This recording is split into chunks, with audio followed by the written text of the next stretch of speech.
And thank you, Carmen, for the work that you're doing in the legislature. Two issues that I don't see up on your list, and I'll just mention them quickly, and maybe you can address them. Revenue reform is a huge priority for me and the organization that I represent, but it's going to have to apparently be balanced in this session with PERS reform. And as a PERS recipient, I'm just curious how you feel like that balancing act can happen. The other thing I don't see up there is just this atmosphere of sexual harassment in the Capitol and the Bowley complaint, and how you think that ought to be addressed.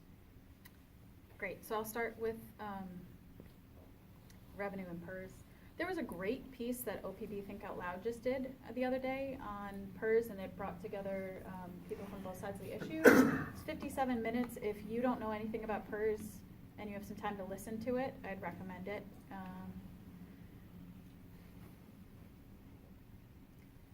So I'm 35, and many of my friends are the lowest PERS members. So they're the ones where reforms have already been enacted on them. And they are very cost sensitive to any future reforms that we do to PERS that makes them have to be the backstop personally for our unfunded PERS liability. And the closer we get to session, the more that they remind me that they would like to not have their own retirement dollars paying for the state's failure to adequately fund other people's retirement dollars. So I'll kind of put that as a caveat. That makes sense to me. I've heard a lot of different statements made about possible PERS revenue reform issues, but I think it's good to clarify that Oregon is among the best in the country in states in paying towards its unfunded pension liability. It is taking up an ever larger amount of our public and sector budgets, because we're not doing what other states are doing, which is not paying it and ignoring it and kicking the can further down the road. Pension debt overall is the 5th largest source of debt in the country.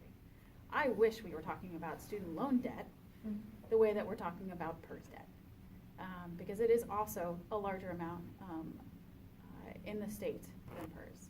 And anyway, so that was something I was thinking about the other day. I do think we need to do something around these really large payouts, and it is a tiny fraction of public employees who have received these significant benefits over time. But I've heard some proposals around capping final salaries for purposes of calculations for PERS as an idea, and I'd have to see the numbers on that, but we need to invest in our schools without getting caught up in conversations around pension. They are two separate, very important things that we need to talk about, but one should not hamper the other from happening, or else we're going to continue to have an underfunded school system for another 2 years. And for me, that's untenable. Thanks. And then for your other point to the sexual harassment reports and others that are coming forward. Our leadership put together a new committee on capital culture, which is bringing forward some of the Law Commission's recommendations. Something you may not realize is all of us as legislators are individual employers and also employees, and it makes for a very complex system of sexual harassment and assault reportings. So I am responsible as a employer for my staff and the situation that they're in. Hey, cool dude. Hi, Bob.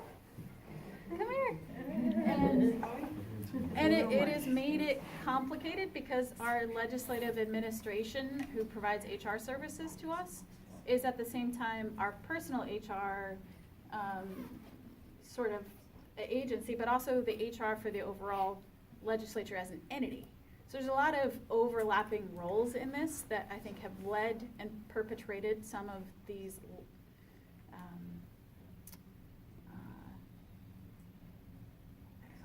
what's the best way to say this? That have directly or indirectly facilitated this culture to continue. And this committee will be working on specific reform proposals. And I have also joined as a ally to Senator Gelser and some of her individual bills that you may have seen. I think some of the reporters are starting to pick up on them, but would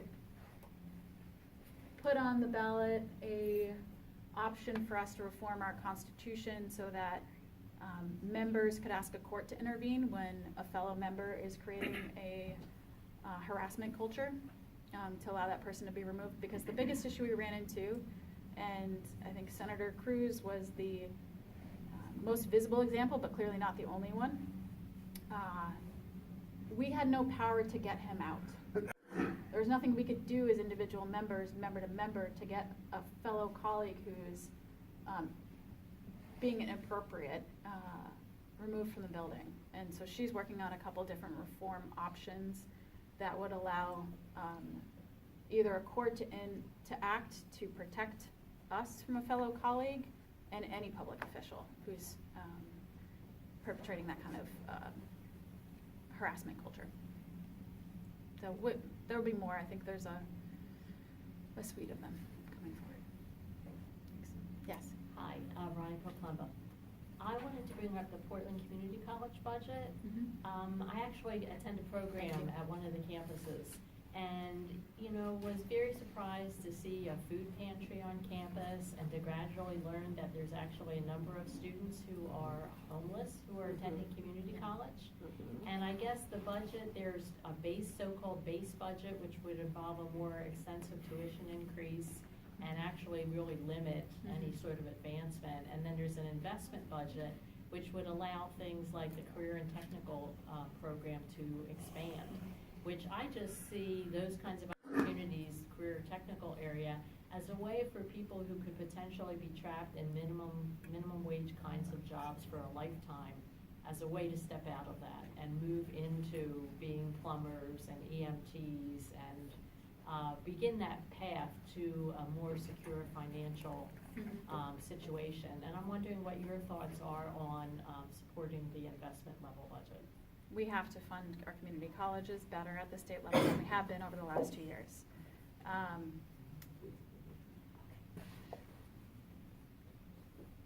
So I was on the community outreach for this building construction when I was on city council.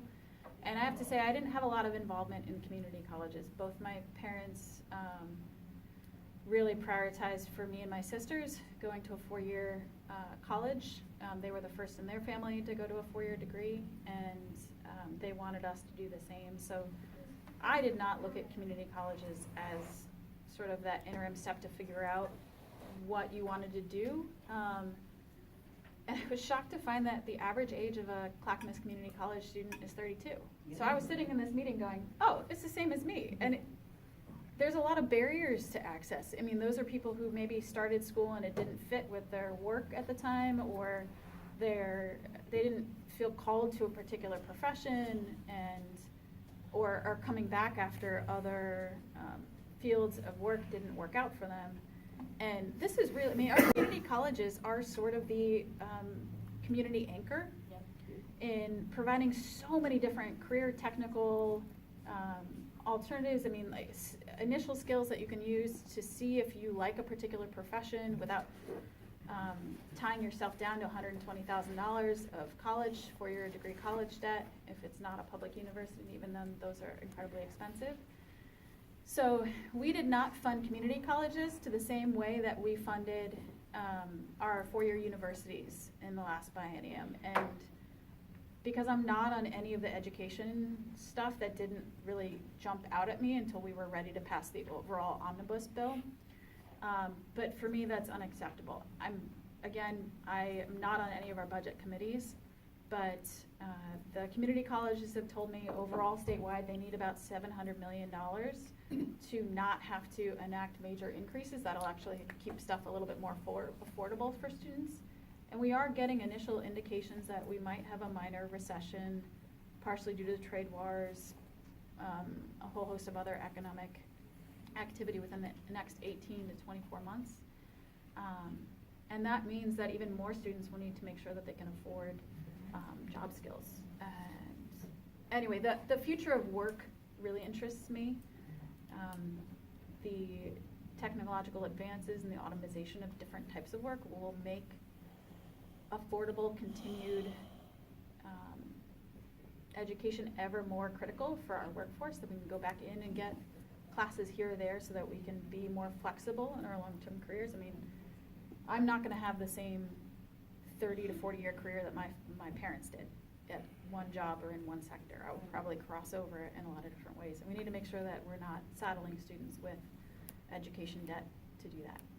So And thanks the for commu- raising that issue. And the community colleges already have the infrastructure in place to create programs to meet growing job opportunities. Right, and this is becoming a healthcare hub here, which is a great counterpart to the Clackamas Oregon City campus, which is a CPA hub, particularly for communications and manufacturing. So we need to expand that around PCC too. So, yeah. Hi, I'm Stephanie Frederick. I'm with Brightwood Drawing Neighborhood Association.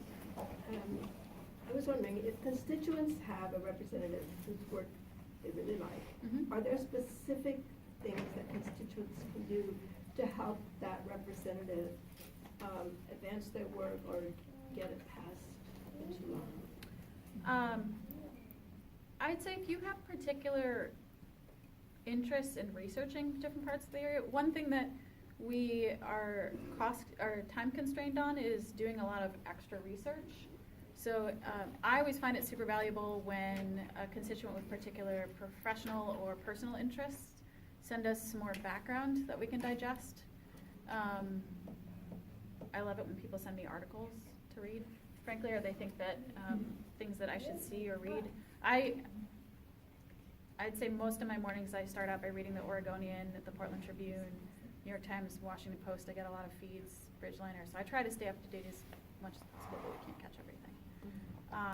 And the other is, particularly as we go through session and we start out with the bills and start to funnel them towards the things that actually pass, the more that our constituents are telling us that this is a do this by the end of session priority for me, it allows me to go back to my leadership and say, this is a take-home bill for my constituents. This is a must-do before the end. And that helps to remind us, because you put us in this job every 2 years. Okay. Yeah.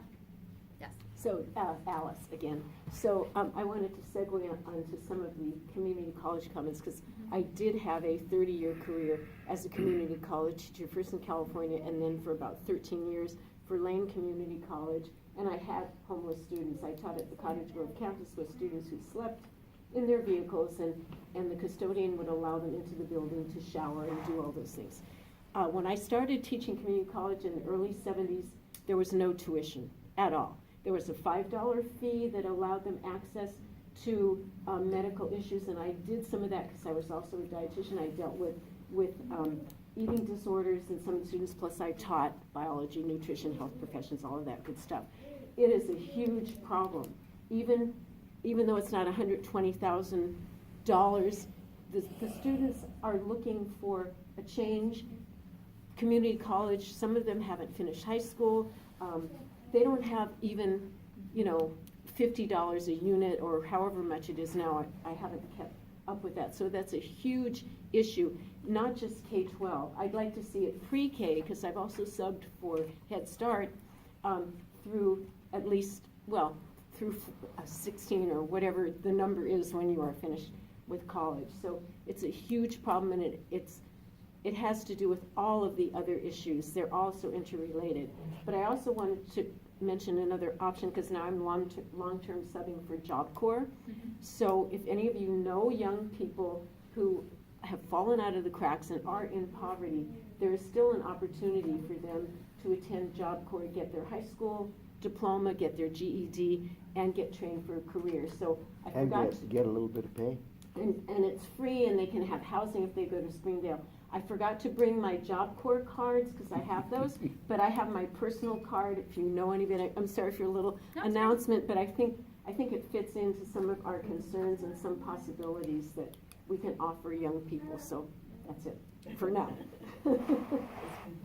Yeah, my name's Howard. I'm also a sub at Job Corps, and I've been in education for over 50 years.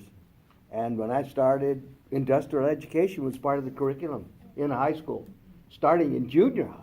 Yeah. And tuition was, well, I gave $5 for community college. But I got to go into football games. Anyway, you mentioned, Karen, I have a few statements that I thought was interesting. We don't want to hurt industry when we were talking about education financing. And most of the financing doesn't come from industry. Now, education is a cost of doing business. We, the small business person, and the individuals are financing the education for the people that go to work in these industries that aren't paying for this education. So maybe the philosophy has to change. So then I didn't articulate what I was trying to say very well. When a bill is almost ready to go, we get a financial impact analysis. And part of what our legislative economist has done alongside my colleagues who have been working to reform the way that we structure our tax system is make sure that however we reform that tax system, that is not a major drag coefficient on our economy. And there's a really complex background formulas that they run and modeling on this. 2 minutes. Thanks. And then we get, and this is available on OLIS, this sort of options. With this bill, here's what percentage reduction in economic output you should see statewide.